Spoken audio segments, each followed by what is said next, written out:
Good afternoon, friends. We are back with a new game to show everyone. This game is called Indoor Water Bowling.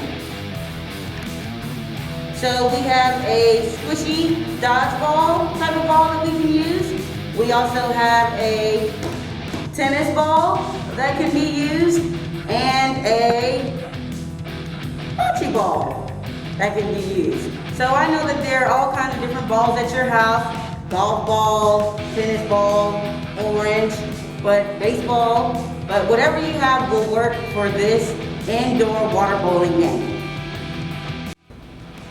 What's wonderful about this game is that it can be played with household items such as water bottles. So our bowling pins are literally water bottles.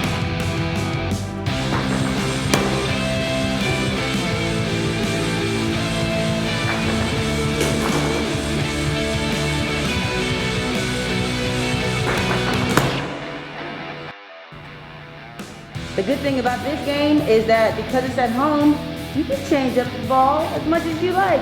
And if you need to, you can empty some of those water bottles. So let's see what happens with a bigger ball being rolled.